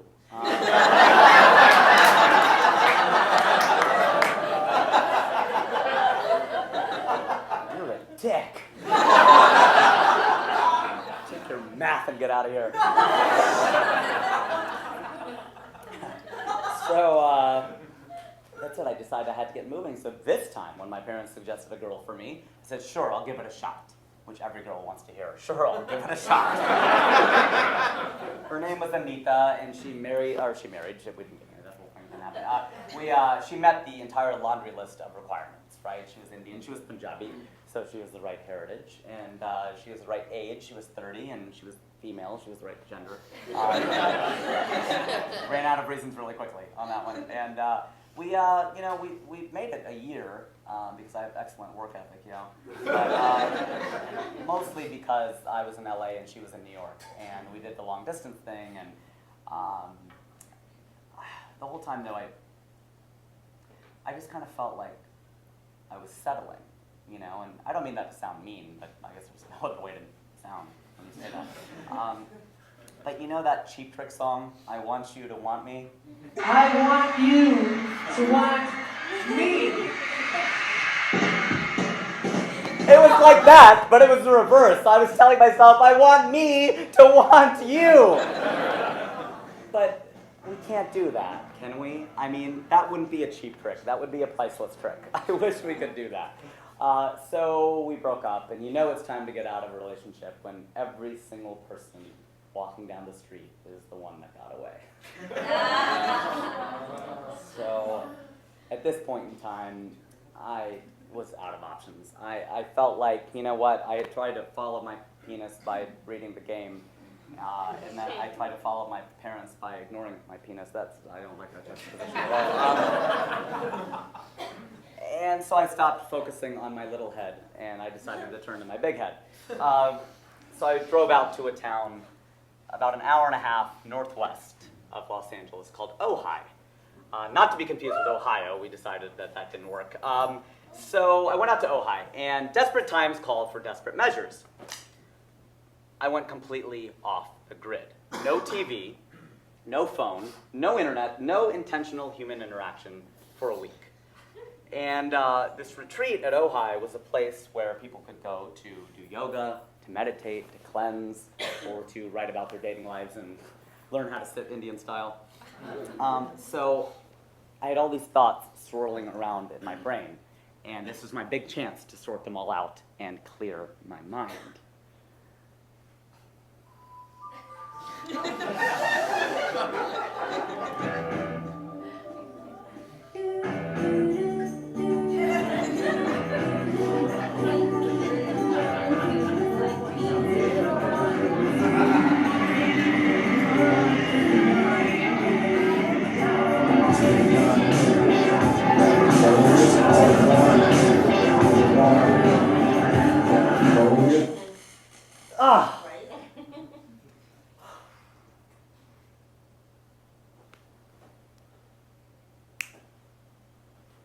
All my life, I had defined manhood as getting girls because it was the one thing I couldn't do. I mean, think about in high school when I had those 4 levels of popularity, and the highest one was dating members of the opposite sex. I put it up there because it was something I wasn't doing. Debbie was always the omnipresent authority figure lurking in the dark, and she made me feel that showing affection was a crime way back in the day. But what really messed me up is that I drew the wrong conclusion about every girl in my life. I mean, with Jane, she established my standard of beauty as white. So I always thought that I couldn't get her because I wasn't right. It's because I wasn't white. I got this mixed up in high school with being unattractive. So by the time I got to college, my confidence was just completely shot. I know I had an idea how to deal with Shivani because she was Indian. I had no idea how to do that either. And she was the it girl as well. So these two girls were out of everybody's league, and I thought, oh, I can't get them because I'm unattractive. And so that's what I became in my own mind. I was the guy who put in clothes. And it wasn't that girls didn't see me that way. It's that I didn't see me that way. Now, there's this whole movement going on right now about how everybody should be in the moment all of the time, that we should all be in the moment. If you're not in the moment all the time, you suck, and we all need to be in the moment all of the time together. No, you shouldn't. No, you shouldn't, okay? It's exhausting, and it's stupid, because not every moment is important, okay? It isn't. Some of them are dull, it's mundane, you're online at the DMV, and if you just focus on that moment and the numbers and the lines and the screen and the smell, and you're just like, no, this is awful, you're better off tuning out, getting on your phone, and just zoning out of the situation. So some moments don't count, but some moments in life are extremely important. And when you've been working on a girl for hours or days or weeks or a decade, that moment where you're supposed to actually lean in and do something is the moment that counts. You either just do it or you don't, and she kisses you or she doesn't, but you try it and you have your answer, and you might just save yourself $25,000. So really, there are two types of girls in this world. There are the girls I know, and there are the girls I don't know. Pretty standard, right? I mean, there's no Venn diagram overlap in those two. But that's what it is. With the girls I know, it's too late. I've gone down the friendship path, the friend zone. They're grandfathered in or grandmothered in or whatever it is. Not gonna happen. So girls, I know you guys are safe. Thanks, Samara. But you are married, so.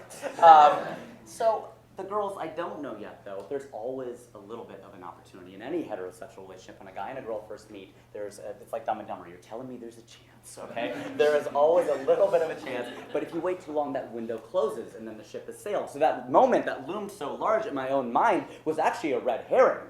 I mean, that didn't matter. The ship had sailed. It was going to take a monumental sales job to make that happen. So it really was going to be that I had to just state my intentions up front. A little bit of honesty early in the game was going to show that I came through the right door, because later it was too late for it to happen. It's kind of like when you throw a dinner party and you serve red wine. And if you want to clean those glasses, it's very easy to rinse them out that night with just water. You just rinse them under the water. But if you wait till the next morning, they're like all that red crust is in there, so you have to use like Dawn detergent and clean it all out, and it takes you hours to do it.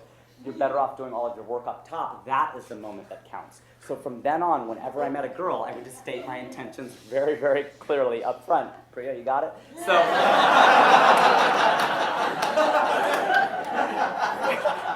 you're quiet on that one. Okay.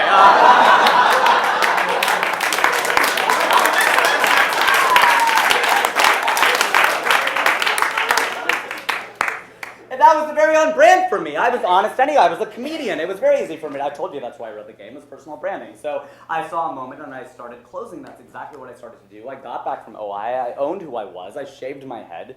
Fellow shaved head. Love it. Very good. And my good friend Aneem took me shopping. And we found clothes that actually fit me. So what? So what? Yeah, I had to start owning it, because so what if I had to buy extra small shirts or shop in the boys 8 to 20 section? Those dressing rooms are really awkward. It didn't matter. I had to own who I was, and so I stopped worrying about being abducted, and I started focusing on doing the abducting.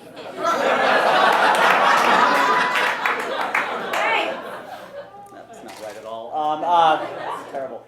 But that was the difference between men and guys. Men capitalize in the moment. Those who don't are destined to remain guys.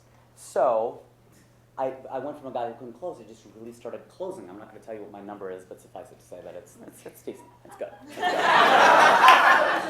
That's what I did. I met a girl, and I made that moment my bitch. And I got out of the friend zone, and I never got friend zoned again.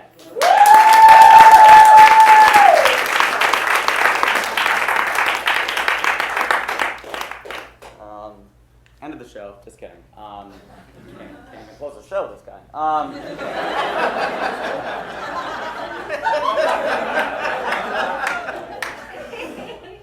If only epiphanies resulted in total transformation.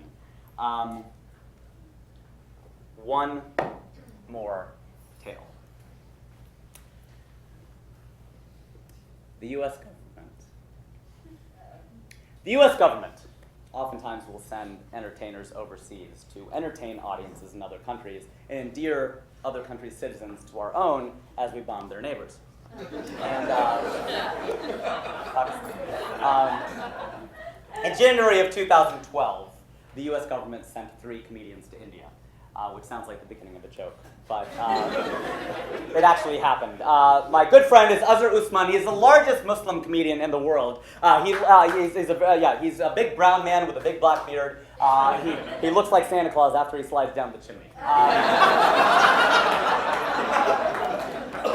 So Azhar and I started a tour called Make Chai Not War. Yes, Make Chai Not War is the same one that was a subject of a congressional hearing earlier this year when Senator Rand Paul grilled then Secretary of State Hillary Clinton on why her department spent $100,000 on sending 3 comedians to India. That was our tour. We're in the congressional record. Now, I would have thought that Rand Paul would have been a fan of chai. He's a member of the Tea Party, but that did not work out.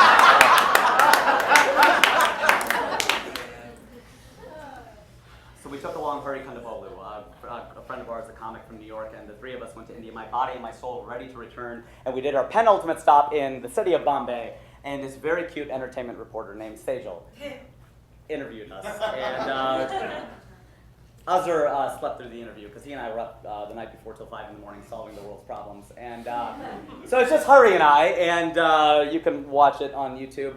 Basically, she and I flirt very visibly on screen while Hari focuses and does his job and actually kills the interview. And afterwards, I get her phone number, and she comes to see our show, and I kill her because I'm hilarious. And I ask her out for the next night, and I take her out to this restaurant called Indigo in this mall in Bombay. And I was an hour and a half late due to the Bombay traffic. And just as I sat down, I got texts from Hari and Azhar, and they're like, dude, we're upstairs. We're in the Comedy Store, 3 flights up. Come up right now. We might be able to get up on stage, but you can at least meet the owner. And I'm like, Satyal, let's go. And she goes, no. And I'm like, why? And she goes, because you're either here to do that or you're here to be on this date with me. And I'm like, dude, it's just going to take 10 minutes. She goes, well, then you've got 10 minutes. I'm like, okay, no. She goes, 1, 2. So I take off and I run. I climb 3 flights of steps. I'm running as fast as I can, get all the way to the top, see Hari and Azhar, grab a vodka soda with the owner of the club, get his business card, down it, and I crack him up as I tell him I got to go back downstairs because I got to go see about a girl like I'm Goodwill Hunting. I run all the way back down, and I make it with 30 seconds to spare. And she goes, not bad. Well, it was pretty boss because we went on this romantic stroll, and I leaned in and I kissed her right away, and we made out, and we bar hopped all night, and I got back in at 4 in the morning, and Hari and Azhar are still awake, and I'll never forget what Hari said. He looks at me and he goes, well, I got the better edit, but I guess we can see who won. So it began. Long-distance relationship, it's kind of my thing, people. And we stayed in touch every other day of 2012. It was our social media romance. WhatsApp, Skype, and Viber were totally our jam. And we did this every other day, and people would ask me all the time, like, is she cute? No, she's a dog. Obviously, she's totally fly, or I wouldn't be doing this. I mean, it's like those ads against heroin, you know, that people come on to TV and they're like, well, I lost my car and my house and my job because of heroin. I'm like, well, heroin sounds pretty good. I should try that. It's like an ad for heroin. So this past October, wow, a year ago, last October, I call her up and I tell her I want to come see her. And I needed an enthusiastic yes. You know what I mean? Like, it was too far to go for a lukewarm reception. I mean, she was literally on the other side of the planet, and that word literally is used too liberally these days, use it right, people, but she was literally on the other side of the planet. LA to Bombay is as far as it gets. So she gives me the enthusiastic yes, and I make plans to go see her. I get over there, and she sees me the first part of the trip. I do that spot at the Comedy Store and I kill because I'm hilarious. And then a few days later, we went to Goa. We flew to Goa, which is this little beach town on the western coast of India. It's basically paradise. And we spend 4 days and 4 nights. We literally go for long walks on the beach. We eat candlelit dinners. We hold hands under the stars, and we kiss with fireworks in the background. Okay, like really, this happened. We rode elephants, which is not a euphemism. And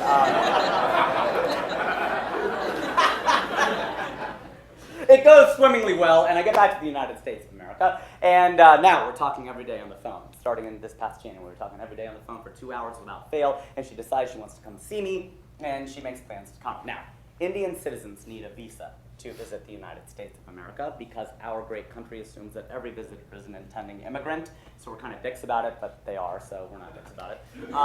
And so it's very hard to get a visa to come here, especially if you're young and you're single and you don't own property. And she had all these strikes against her, but she was going to try to do it. So she made 20 trips to post offices and banks and agencies and all that good stuff, and it was like a 20% acceptance rate, and against all odds, she gets a visa. She gets not only a visa, she gets a 10-year multiple entry visa.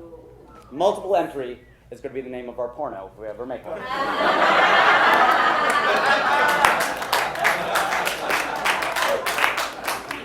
It's a 3-part series if she's literal. Okay.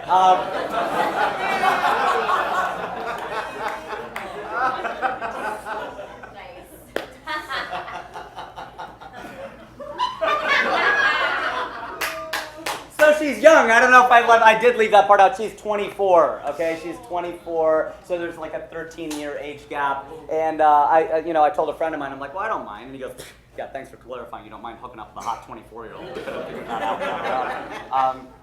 But this was it. We were going to make it happen. I mean, we had 3 strikes against us. I mean, age, distance, and culture, but we were going to do it. I mean, we had met. I always wanted to meet my wife under some strange confluence of circumstances, and it felt like it was all coming together. Was she the one? This was worth the wait. She was my second showcase. Okay, this girl was my second showcase. It was totally going to happen, and it didn't. It didn't happen. I guess. Because it was the hardest thing I ever had to do. I'm quoting a fellow Cincinnati and Nick Lachey in 98 Degrees.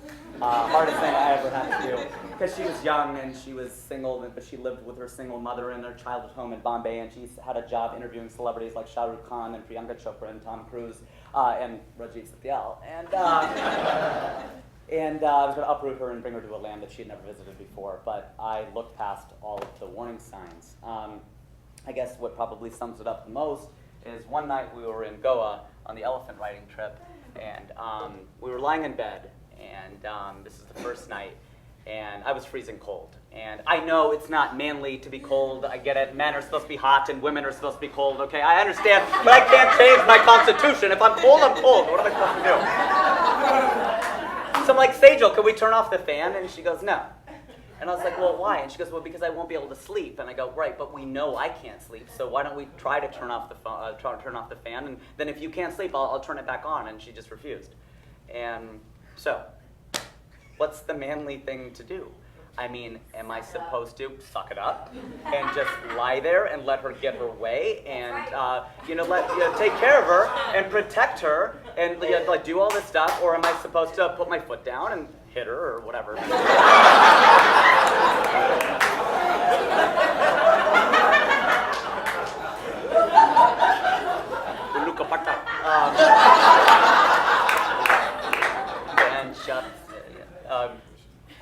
Well, I did the manly thing, according to someone who's been with a lot of men.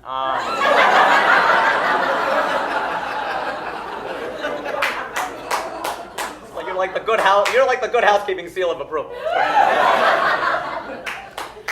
So I just lay there and I stared at the ceiling. There's nothing to do, mind you. There's no TV. They turn the internet off at night, and you can't go for walks outside the bungalow because they're literally wild animals, more than elephants, spiders, and scary stuff. So manly. So I just lay there for 5 hours, and it was a very cold ceiling.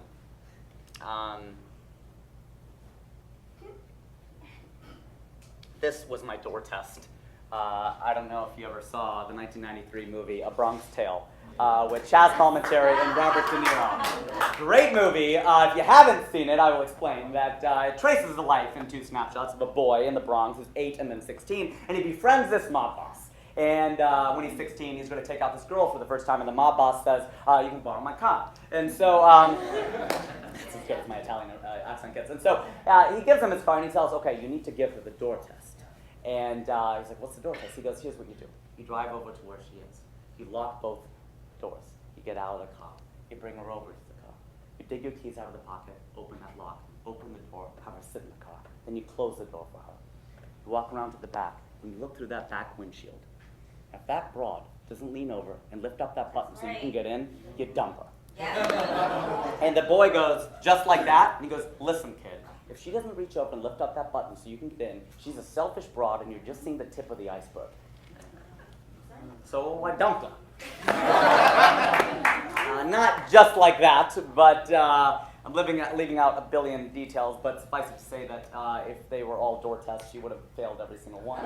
And it hurt. It really hurt. I mean, this is a girl that I thought I was going to spend the rest of my life with, and it turned out that she was young and she was selfish, and I didn't, I thought we'd make it, but you see all the warning signs, I know, because I'm telling the story this way, and it's like Steve Jobs, you look back and you can connect the dots, but at the time I really thought it was going to happen, and we broke up, and that was that. The good part, I guess, is that for once, I wasn't the one with the issues. True, I did everything right, really. I mean, I did everything right. And there's something really empowering about having no power. Looking back and going, there's nothing I could have done in that situation. And our actual relationship was very short-lived. We exclusively dated from January into May, which in LA we call pilot season. And all we booked were 2 non-speaking roles. So I did what any actor does after a particularly bruising pilot season. I put myself into therapy. To close it out, I will tell you that I've been in therapy. Well, I don't like to say I'm in therapy. I like to say I go to therapy. You know what I mean? It sounds different, It's like saying that my friend is Jewish versus a Jew. It's a little, meet my friend, he's Jewish. Oh, yeah, he's Jewish. He's a Jew. Oh, he is. Sounds like he's really into it.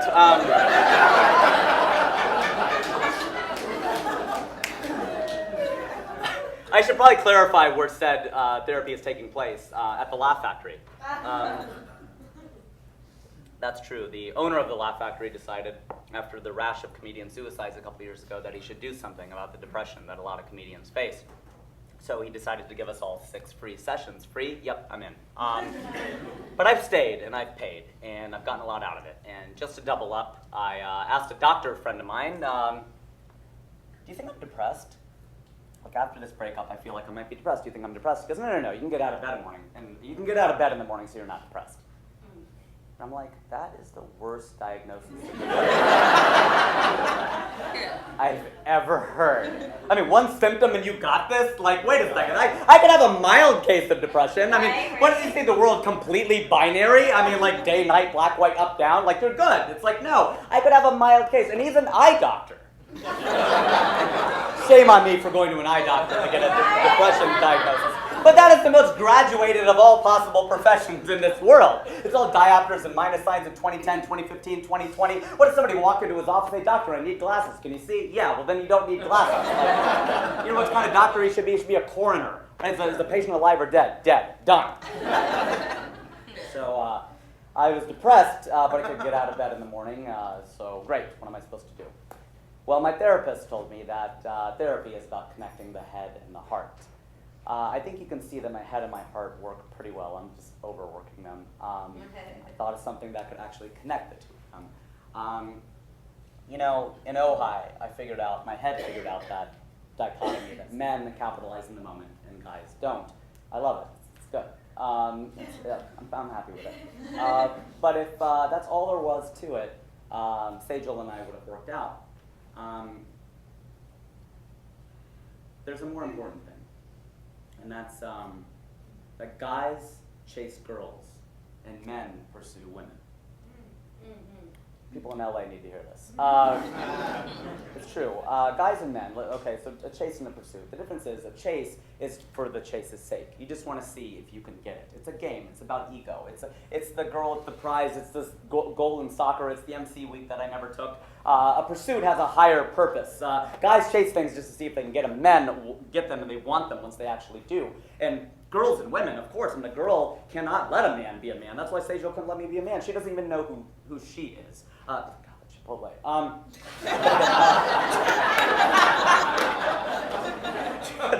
So good though. Yeah. A girl can't even let a man be a man. She doesn't even know who she is, right? I mean, I never thought about it from Jane's perspective, right? I mean, schoolgirls are just as insecure as schoolboys. They're so worried about dating the wrong boy and how that might reflect on them that they're all holding out for Zach Morris, okay? Even Slater in Ohio wasn't going to cut it. He's not white. So, they're all holding out, and that's the difference, right? But if it were only about men capitalizing in the moment, Sejal and I totally would have worked out. I totally capitalized in the moment. The next morning after the fan incident, we had not slept together yet, and I think we've established that she was sleeping and I wasn't. So the next morning we got into this huge fight because she was all pissed off at me about the whole fan thing, and she got really mean, and so I just pulled out every single trick in the game, and I just worked it and worked it and worked it that whole day, and by the end of that night I slept with her. And I romanced her. Sorry, especially one of those that I romanced the F out of her. And I romanced her. And, as I was lying there next to her, I was not thinking, oh my gosh, I'm so lucky to have this moment with this girl. I was like, yo, man, I'm so legit, son. Dude, that was the greatest comeback in Raj history, man. That was dope. And it was all about me. I was determined to fit Sejal into my narrative. I mean, that's what I was trying to do. I thought it would be great. So this comedian and this journalist walk into a bar. I mean, it was a great story. It was a great beginning of a joke. And so it was in my head, though. I was narrativizing, and I was judging, and I was jumping ahead, and that's what your head can do. And the problem is that you need to use something else beyond that, right? I mean, that's the irony of the Ojai epiphany, that I was in my head. I drew the wrong conclusion yet again. This year is the first time in my life that I could not sleep. And I can always sleep, except with Sejal when it's too cold. But that's what really pisses girls off with me in a relationship, because I can sleep and eat anytime. Like, we get into a fight, and I'm like, yeah, let me take an 8-hour nap, I'll eat a steak, and we'll continue this. It really pisses girls off. I never break my constitution. I can totally do it all the time. But that's the difference, because I couldn't sleep this year, and I couldn't figure out what it was. And people always say, you need to use your head, or follow your heart, or go with your gut. And I have a chart awarding the trifecta different points, but I'll spare you. Let me just break it down to this, that your head thinks and your heart feels, but your gut knows. Okay, that's the difference. And my gut was telling me this, and I didn't know why I couldn't find it, but that was the great thing about Sejal, is that, so what, I didn't get Sejal, my gut and I found each other, and we're asking each other, where have you been all of my life? Because the thing is, my gut just was not developed. I don't have much of a gut, first of all. And it wasn't developed because it had been systematically broken down over years. A lot of guys, they can do it with girls, man. They just know their instincts are all there. But if you grew up Indian in Ohio in the 1980s, that's what happens. I mean, early stuff broke our hearts, but more importantly, it broke our guts. It made us go to our heads and question absolutely everything about ourselves. So men, we have to use our guts. We have to use our intuition. And I know it's not manly to use your intuition. You're not given any points for it. We don't have women's intuition by definition, and everyone gets more credit. I mean, they say the kids can be really perceptive, or pets can sense when humans are down or when it's going to rain. I mean, did you hear that? Animals get more credit in the intuition realm than men. I mean, but we gotta try, because that's where empathy lives. And that's for the first time, I'm not asking, is she good for me? I'm asking, am I good for her? That's right. And that's really what it is. Am I good for her?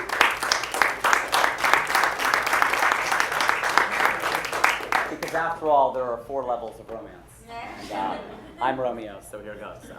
Sejal and I used to call ourselves Romeo and Juliet because my name starts with an R and hers starts with a J, because Sejal is a fictional name. Well, I mean, there are girls named Sejal, just not this one. And so there are 4 levels. The first level is I'm attracted to you. The second level is I like you. The third level is I care about you. And the fourth level is I love you. And we know that 4 is the highest by the right? So 4 is obviously the highest one. And 1, you need that initial attraction, or it can't even get started. But the inflection point, math class, anyone? The inflection point happens from number 2 to number 3, when you go from I like you to I care about you. Because when you say I like you, it's still about I, right? I like you because of the way you make me feel. It's about I. It's still about yourself. But when you say I care about you, it's about you. It's because I put you ahead of myself, right? So Sejal liked me. She really liked me. She just didn't care about me because she's 24 and she hasn't learned empathy yet. And you know what, guys? That's not her fault. Shame on me for chasing a girl. I need to pursue a woman. That's right. That's what I need to do.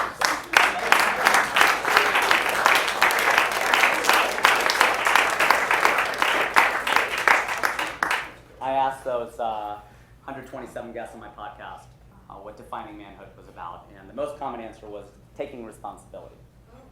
And so that's what I'm up here trying to do. I'm taking responsibility for my life. I'm owning my mistakes. But I can only do so much. It's also about sharing responsibility. So, pants, ready? These are all of my knickers and my britches. That's brilliant. Knickers and britches? I mean, come on. These are all of my knickers and my britches. It's all my dirty laundry. And if any Indian girls out there want to help me do it,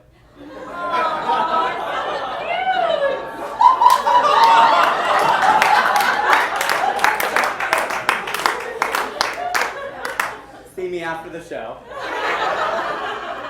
We can do the white separately. Because I have a lifetime of P&G laundry detergent. And I've thrown out my laundry list, because the thing about laundry lists is they all come out in the wash.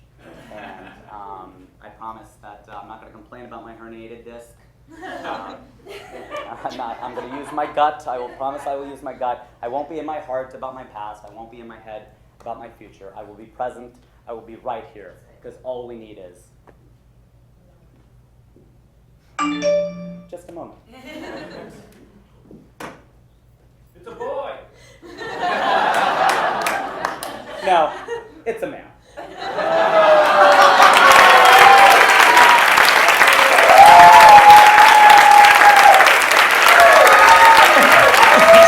Rock in the building. Cali. Ravel. Ravel in the house. Yes. Live from the United States. Brooklyn, New York. It's your boy. Young. The nephews is in the house. As soon as the beat drop, we got the streets locked overseas. A Punjabi MC in the rock. I came to see the mommies in the spot. On the count of 3, drop your body like it's hot. 1, young, 2, you. 1, 2, 3, young Hoser. Snake charmer, move your body like a snake, mama.